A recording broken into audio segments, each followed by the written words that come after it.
L'objectif de cette vidéo est double car d'une part je souhaitais vous présenter un petit peu le principe du Pechakucha et d'autre part vous montrer un exemple concret parce que je me suis moi-même prêté à l'exercice durant donc un séminaire, le séminaire Médiane, dans lequel j'ai présenté un petit peu le podcast et l'intérêt du podcast pour la pédagogie et puis mon histoire par rapport au podcast, etc.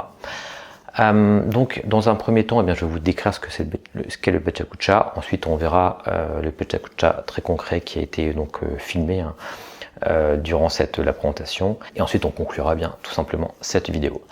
Alors le Pechakucha c'est quoi? Tout simplement c'est une technique de présentation qui va droit au but, dont l'objectif quelque part est d'être efficace, de ne pas trop justement rentrer dans des détails et de faire en sorte que, par exemple, des conférenciers ou pourquoi pas des apprenants, si vous aimez vous donner un cours et que vous souhaitez que vos apprenants créent une présentation un petit peu dynamique comme ça, de faire en sorte qu'il soit donc encore une fois très synthétique. L'idée en fait c'est de de demander à la personne qui va faire la présentation de préparer 20 slides. Et en fait, les slides passeront de manière automatique toutes les 20 secondes, ce qui fait une présentation qui va durer 6 minutes 40 tout simplement. Voilà, alors sans plus attendre, je vais simplement vous montrer maintenant la vidéo, l'exemple finalement, dans laquelle j'interviens dans le cadre de cet exercice du Pechakucha. Voilà, je vous dis à tout de suite après la vidéo.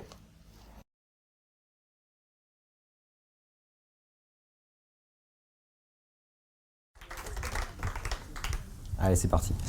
Alors donc, mon pitch aujourd'hui va concerner donc la valorisation des pratiques pédagogiques via le podcast et je vais essayer de vous convaincre de ce fait que j'ai vérifié déjà, comme vous allez le voir. Alors, l'image qui va suivre tout de suite va me présenter en tant qu'acteur de théâtre, comme vous allez le voir. Et finalement, c'était il y a quelques années déjà. Et en fait, j'ai pris conscience à ce moment-là de ma manière d'apprendre. En fait, ça m'a beaucoup appris sur ma manière d'apprendre. Parce que quand on est acteur de théâtre, on doit apprendre des textes, vous imaginez, d'une longueur plus ou moins longue. Et en fait, on discutait entre nous, entre acteurs, pour savoir comment on apprenait nos textes.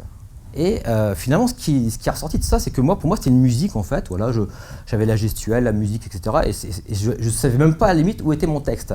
Et la plupart des acteurs, en fait, eux, ils voyaient leur texte sur scène, ils visualisaient finalement leur manuscrit, ils savaient exactement où ils avaient souligné les choses, etc.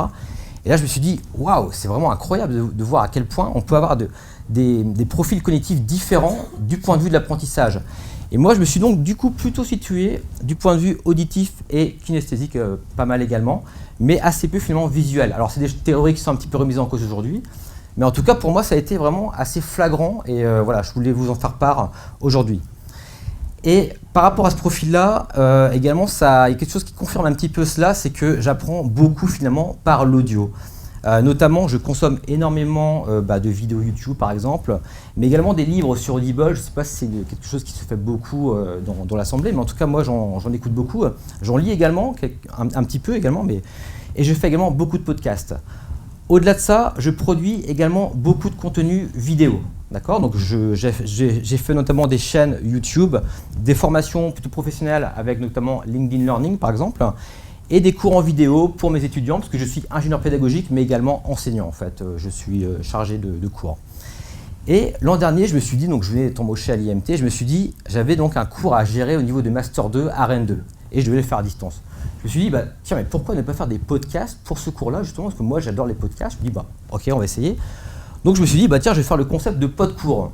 Je vais proposer à mes étudiants donc des cours tout simplement en podcast. Alors ce que je faisais, c'est que je prenais mon petit micro, et j'habitais pas très loin de l'école à ce moment-là, et j'enregistrais donc en marchant mes cours. Alors ça, je l'ai fait au départ. Il y a un pote qui m'a appelé très vite le Nicolas Hulot du podcast, parce que j'étais assez essoufflé. Donc je me suis dit, on va peut-être se poser. Donc la plupart ensuite, je les ai fait plutôt en mode posé, mais c'était plutôt intéressant. Au niveau de l'évaluation du cours, par contre, c'était un peu plus mitigé. Donc c'était moyen, on va dire. Certains aimaient, d'autres non. Et j'ai remarqué qu'en fonction du profil des étudiants, certains avaient du mal à maîtriser quelque part les connaissances via ce format finalement, ce format audio. Ils avaient du mal à retrouver les choses, etc.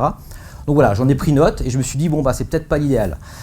Par contre, il y a un autre format qui a beaucoup marché, parce que j'avais un autre cours dans lequel j'ai fait également du podcast, c'était mon année podcast, on va dire, et j'ai fait de la classe renversée. En fait, ça consistait, pour une thématique donnée, à demander aux étudiants de faire donc, des podcasts avec moi, et quelque part, ils se faisaient le cours entre eux, quoi, en classe renversée. Et ça, ils ont adoré, ils partageaient sur LinkedIn leurs podcasts, etc. Et ça a vraiment bien marché.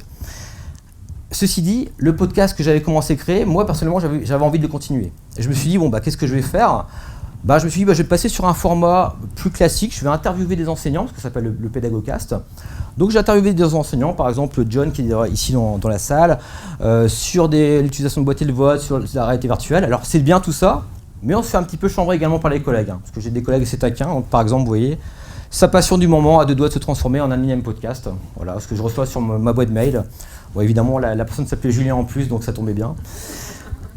Mais bon, à part tout ça, c'est vrai que ce que j'ai remarqué, c'est que ça permettait quand même de valoriser vraiment les pratiques des enseignants. Et ça, pour moi, c'était vraiment un moyen à privilégier, je trouve, le podcast pour ce faire. Et je vais vous expliquer en fait pourquoi dans le détail, je pense que c'est vraiment un des formats les plus intéressants. Parce que de mon point de vue, en fait, il existe deux biais qui sont pour moi des freins à la valorisation de ce qu'on fait quand on est enseignant et en général quand on produit du contenu. Le premier frein que j'ai identifié, et moi je l'ai d'ailleurs combattu également moi-même, c'est l'amour-propre. L'amour-propre et l'ego. On a tout le temps peur de savoir qu'est-ce qu'on va penser de nous, etc. Est-ce qu'on va nous voir, etc. Donc ça c'est vraiment le premier frein. Le second frein, et ça c'est quelque chose sur lequel je vous mets en garde, c'est également la surqualité. Souvent quand on présente quelque chose, on sait que ça va être vu, quelque part on veut que ce soit parfait en fait. Et ça c'est également un frein très important.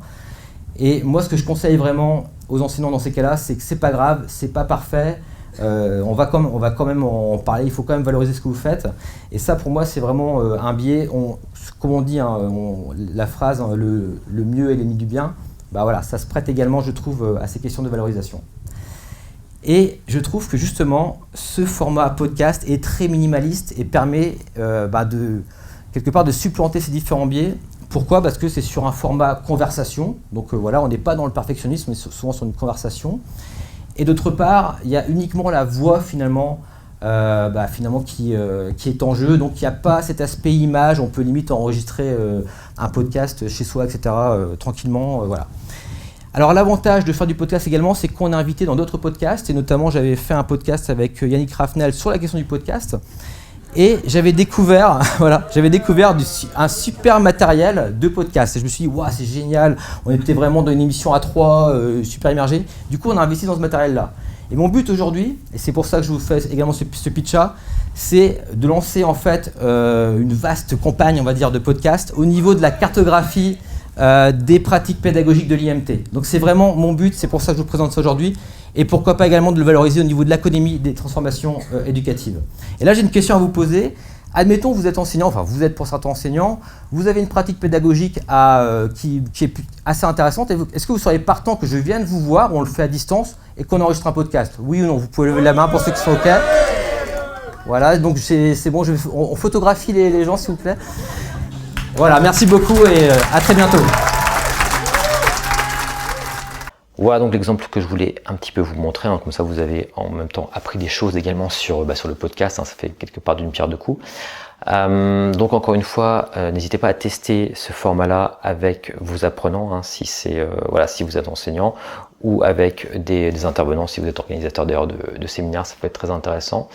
C'était Julien Maurice pour le PédagoTube et je vous dis à très bientôt pour une prochaine vidéo.